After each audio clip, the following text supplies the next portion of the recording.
to welcome Florian Heiderich, who's in fact from Moscow, and then secondly from Germany, because Russian taxpayers pay your wages. And he will speak on non-commutative Picard-Vessiot theory, attempts constructing it, I suppose. Yeah, examples. Well, first, good morning, everyone. Thanks, Alexei, for the invitation. The title says I'm speaking about work towards a non-commutative Picard-Vessiot theory. I'm not sure if it's has much to do with applications, but at least it's very concrete so far, explicit. So, and it has to do with differential and difference equations in the sense it's both at the same time. So it fits very well with the kind of section. The motivation for this work came from an article by Yvon Clay from 2001, where he unified differential and difference Picard-Vessiot theory, introducing a generalization of differential rings and modules with connections, or left and right connections, and he was interested in the question of conference of Q-difference equations towards differential equations. One question was if possibly the Galois groups of the Q-difference equations are deformations of the differential Galois group. This answer had a negative. This question had a negative answer, but in this article, a certain category of modules with connections appears, and well, it could, in principle, be a O'Neill category which is not symmetric, so that there's a chance that you can reconstruct a Hopf algebra from it, which is possibly not commutative. Also, in the course of this article, more conditions are posed to something which is called semi-classical, and there only defined group schemes appear as Galois groups. So these quantum groups, which appear in the introduction of these articles, they're not really realized in this article. And so my goal is to come up with a category from which we're going to reconstruct a Hopf algebra, which is in general not commutative, so a quantum group. So I will first review very briefly the Picard-Vessiot series for differential and difference equations. Then I will give a baby example of a non-commutative Picard-Vessiot extension. This is probably the smallest possible non-commutative Picard-Vessiot extension, I guess. And then I'm going to say a bit about a general approach towards non-commutative Picard-Vessiot extensions. Okay, so this is a review. Let's start with ordinary differential equations. I will consider them in matrix form. So we consider equations of the form dy equals ay, where A is a matrix with coefficients over a field K, and actually I assume this field K to be a constant differential field. You can, of course, in general take any differential field, but in my application, it's going to be a constant differential field. So it's a restriction which we make here for the moment, which is, of course, in this theory not necessary. But okay, let's consider an example. This is probably one of the easiest differential equations you can look at. The Picard-Vessiot ring is the polynomial ring in one variable. We define d of this variable to be 1. You get a fundamental solution matrix, and the differential Galois group can be seen directly to be the additive group scheme. When you define the Galois group in terms of automorphisms of R over K, which commute with the derivation. But you can get these differential Galois group in another way. Namely, you construct the Hopf algebra corresponding to this defined group scheme, and you get it by considering this tensor product R with R over K, and you take the constants. So by this elevated D, I denote constants. And in this case, you can see that it's generated by an element which of this form, and these constants they always carry a Hopf algebra structure which come from the natural coring structure and this guy. And, well, this is just seen to be the half algebra of the additive groups. In the difference case, it's pretty much the same. You start with a matrix difference equations where you need to assume that A is a vertical matrix over K. Again, I assume that K is a constant difference field, which is not necessary in general. Let's consider an example. Again, probably one of the easiest ones. Sigma of y is a matrix with minus 1 and 1 on the diagonal times y. A Picard-Vessiot ring is given by this ring generated by x and x inverse, and the automorphism is given with this. The solution matrix and the different scalar group is Gn. And again, we see directly if you define this different scalar group as automorphisms of R over K, which commute with automorphism. The half algebra of this group scheme can be obtained in the same way as in the differential case here. Namely, you take this tensor product and you take the invariance under sigma. And this is generated by these two elements, so it seems to be the cardinal ring of Gn. So it's a general principle which we're going to use later on. Keep in mind, get these half algebras for the Galois groups by taking constants of these R to the R over K. Okay. So let's come to our example. It's in a sense a combination of these two examples which I've shown previously. This review. So we are going to take a field K, and I will assume maybe that the characteristic is not 2. It's not truly necessary. You can do the same thing in characteristic 2, but in this case you're going to get commutative extension. So it's, if you really want to get something non-commutative, you should assume that the characteristic is not 2. Then we consider this system. It's basically the two equations which we had before, but we consider them together now. So we want to find the extension with the solution for both equations at the same time. And the sigma should again be a automorphism, but D should not be usual derivation, but a skew derivation. I have seen such skew derivations previously in other talks, so I hope you're not afraid anymore of them. They are additive and they fulfill these twisted Leibniz rule where you have the sigma of B instead of B. And if we want a bit more, this may seem to be not very natural, but it makes it easier. So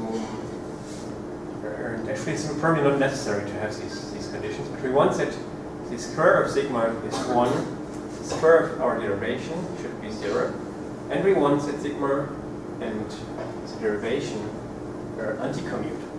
What do you mean by we want? Oh, I just take a set of operators, and I pose this. For example, you have also the Picard-Vessiot theory for partial linear differential equations and partial linear difference equations. There, for example, usually you want your operators commute.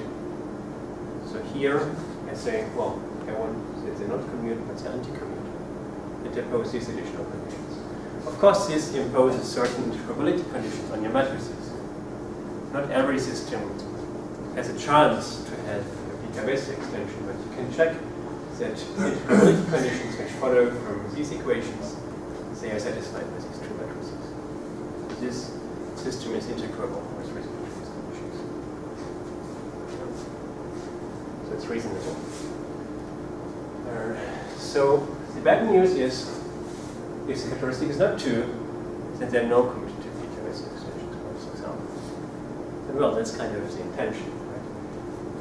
So more precisely, if we have R a commutative K algebra with operators D and sigma as above, then there is no invertible matrix Y which fulfills these two equations here. Well, that's very easy to see. Just assume we would have such a ring and such a matrix, then from the system we get these equations here, just this written in terms of each coefficient, and well, then because R is commutative, you have this You apply the derivation to it, you expand it using the twisted Leibniz rule, and then you see that 2 times the determinant of y is 0. So if the characteristic is not 2, the determinant is 0, so you cannot have invertible matrices with this property. So no chance for commutative Picard-Vessiot extensions. But there is a non-commutative form. And in fact it looks like this. You take the free algebra generated by 2 generators by x and g with respect to these relations here. X squared should be 1, g squared, that x squared should be 0, g squared should be 1, and x and g anti-commute. As a K module that's free of dimension 4 with a basis consisting of 1, x, g, and gx. And we extend our automorphism sigma and the derivation in this form. So we define sigma on x to be minus x, on g to be minus g, and then this is implied. It stays the same. On x we define the derivation to be 1, and on g to be 0, and then this follows. We have a fundamental solution matrix there, which has this form. Equations are gx, 0, and 1. This fulfills these 3 equations. This ring is generated by y and its inverse. We have no new constants. These constants are defined as those elements that the derivative vanishes and which are inverted as its automorphisms. It's a simple differential difference ring. So we have a right to call this a Picard-Vessiot ring. Not commutative. Now again, are you assuming characteristic not 2 here?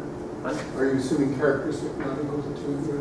Well, you can have the characteristic is 2, but then is it? Well, then of course it becomes commutative. Yeah. Yeah. If the characteristic is 2, it's commutative, but if it's not 2, it's commutative. So we define a Galois group for this extension as the following factor from the category of K algebras into the category of groups, where K algebra means really, well, only associative and unital, but not commutative in general. So given such an algebra S, we take the image of this functor to be the automorphisms of R tensor S, which fix K tensor S, and which commute with your automorphism and the derivation. And the question is it representable? We have seen in the differential and the difference case, these functors, they are representable. I didn't introduce these functors, but that's how you usually do it. And we have seen that they're representable by the constants of the tensor product of R with itself. So we just take the same here. We consider R with itself, we extend our derivation and our endomorphism. Here we have to use, of course, the twisted Leibniz for D. Then we define H to be the constants of this tensor product. We see that this is free over K of dimension 4, and the basis is given by these elements. I denote them by U, V, and this one is seen to be the product of U and V. And an algebra structure is given as follows. So that's again a algebra which is not commutative. Then we can see that this functor here is representable as is H. In fact, the S points are given by such matrices where T and S are elements of S, where S squared is 0, T squared is 1, and these 2 elements anti-commute. And this is the same as homomorphisms of K algebras from H to S. Actually, these S and T, they are just the images of V and U.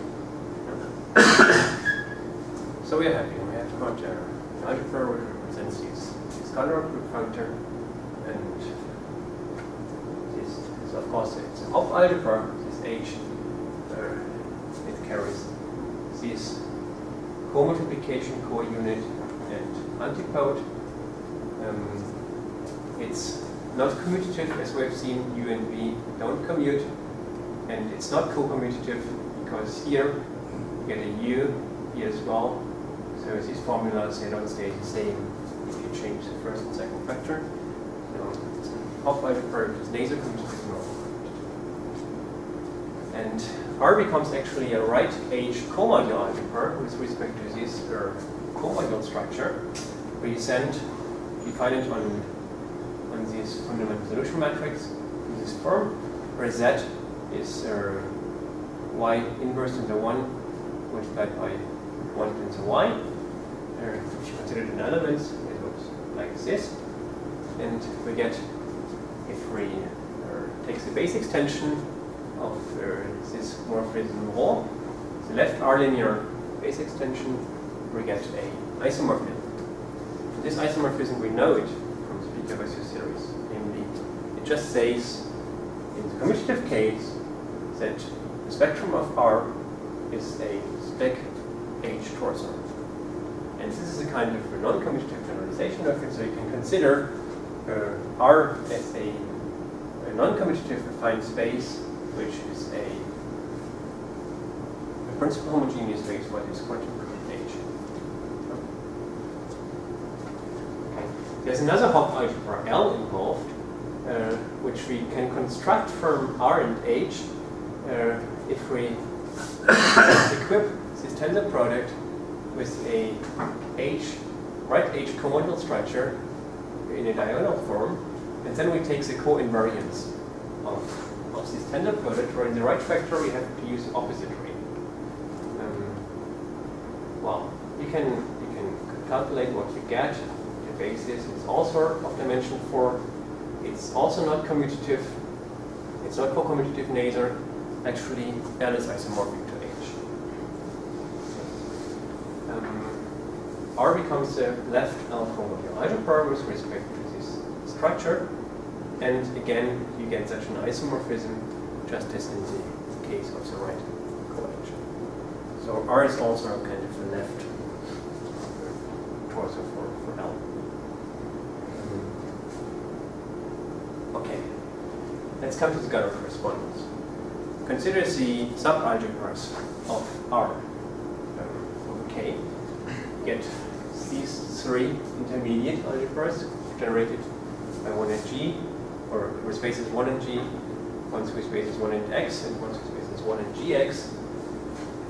And you want to have, at the other side of your Gunner correspondence, some kind of sub-objects of what is usually the Gunner curve. But here we don't have a real affine group scheme, so we need something else. And it turns out to be co-ideal left ideals of this Hopf algebra L. These are the objects which appear in place of the subgroup schemes of the Gunner group scheme. And how to get them? Well, if you have some intermediate algebra B, like one of these guys, you take the tensor product of R with R, but not over K, but over B in this case, and you take the co-invariance. And then this multiplies the quotient of L by some co-ideal left ideal I. And if you do the computation for these cases, you get these co-ideals, these quotients. So for R, of course, you get just H, it's a trivial one. For this guy here, you get as a quotient V2, so the second roots of unity, which is, in a sense, you can consider it as an affine subgroup scheme of this Hopf algebra. So this is really a group scheme. And for this one, you get K of alpha 2, which is it is this as an algebra, and it has the co-algebra structure given by this formula. So B is a primitive element, but this is not a bi-algebra, and of course not a Hopf algebra either. So it's really new objects which appear here. And of course for K you get your usual delta. So you may ask, why does this one not appear in the table? And the reason is, well, it's not an H subcoordinate algebra. That's something which happens. You don't get all intermediate algebras, but only those which are H subcoordinate algebras of R. to take care of this current correspondence. This guy actually is normal over K with Galois group mutual. So now let me come to the general approach to such non-commutative Picard-Vessiot extensions. I'm going to use operations of bi-algebras on algebras. And in order to make you familiar with this, I'm going to consider first the differential and the difference case. Then I'm probably coming back to our example in terms of these actions of bi-algebras and then give the general idea. So in the differential case, you take define D to be the coordinate ring of the additive group scheme. So it's generated by one element D, which is primitive. And then left D modules are the same as differential modules over K. Also, keep in mind we are working over a constant field, so it's kind of differential modules over a constant differential field. So it's a bit fake, but you can do the same thing over differential fields which are not trivial. So you get another D, which describes differential modules. Then you can consider the category of differential modules. It's Merino, as you all know. It's just it's a category of left D modules, but take care. The tensor product is not over D, but over K. As the usual Leibniz rule, it's symmetric via the usual interchange of factors. This is possible because D is co-commutative. Otherwise, this wouldn't give proper symmetry. And it's rigid by taking the left dual to be the K-linear dual of M, and you define a derivation out using this formula. So if you take care, here's a minus. So in the literature, this minus is missing it, then you don't get a proper dual. So algebras in this category of D modules. So remember, it's a Morino category. So we can consider algebras in it. They're called D-module algebras. And that's the object which we're going to work with. And in this case, these D-module algebras touches on K algebra R and nothing but derivations. So if you have a derivation, you just define such a D-module structure on R by this formula. And if you have such a derivation or the associated D-module algebra structure, you get such a morphism from R into, this is something which I have to introduce. It's a notation, it's probably not standard, so by M sub K D R, I note the K-linear homomorphisms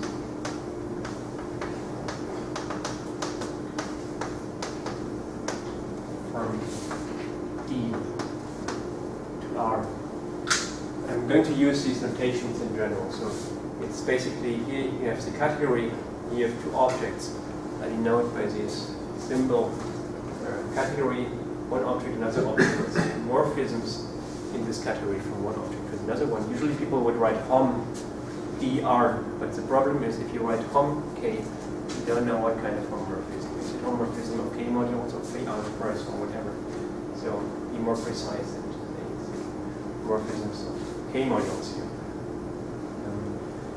If Q is in R, then actually these homomorphisms from D to R are isomorphic as an algebra, actually as a differential algebra, to the formal power series, right?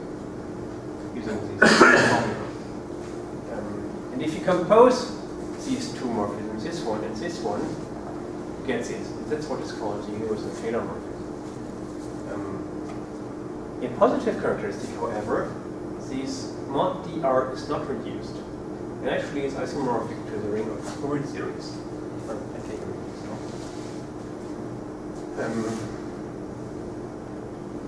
For difference modules, you can do the same thing. You define D to be the coordinate ring of the multiplicative group scheme. Then D modules are the same as inversive difference modules over K. This category of inversive difference modules is monoidal. Symmetric again with the usual flip. Rigid, if you can. Oh, here's a error. I think you have to restrict to the category of finite dimensional. K of those which are of finite dimension over K. Sorry, it's rigid. Get a bijection between the D module algebra structures on R and the automorphisms of R, just as in the case where you get such associated morphisms as before. In this case, this algebra of homomorphisms from E to R is isomorphic to the ring of functions from Z to R, and the composition of these two morphisms is what is called the inverse point homomorphism. And you can get more general structures like bialgebras coming from iterative fuzzy Schmidt systems as defined by Moser and Scanlon. There's actually a dictionary between these two structures. If you're interested, you find details in this article. But this has nothing to do with this talk. So let's come back to our baby example. We have these two operators, and we can define a bialgebra D generated by G and D with these relations, with this co-multiplication. So here we make this basically a risky derivation, and then this category is monoidal. With this, again, it's just the tensor product over K, and with this D module structure.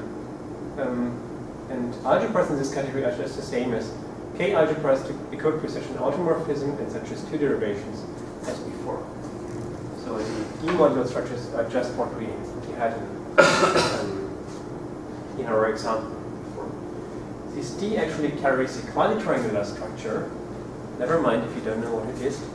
It's basically an element of D tensor D, which is invertible, and you can use it to define a grading on the category of left D modules, which is not just change of factors.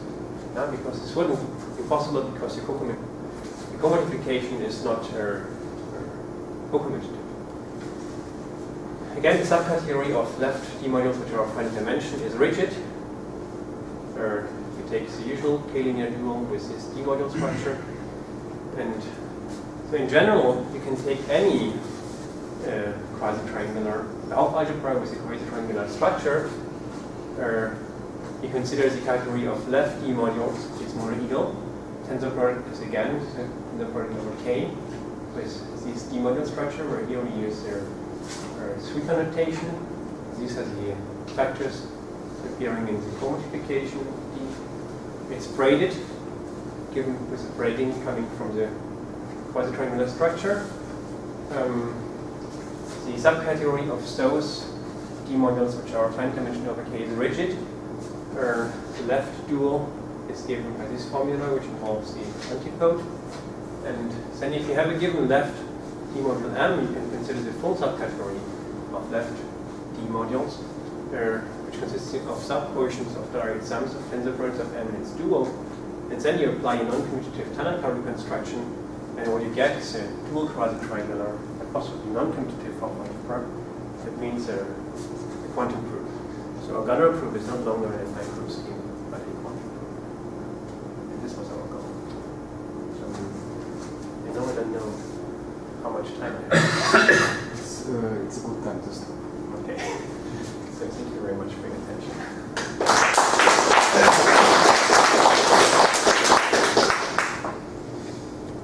Questions? Comments?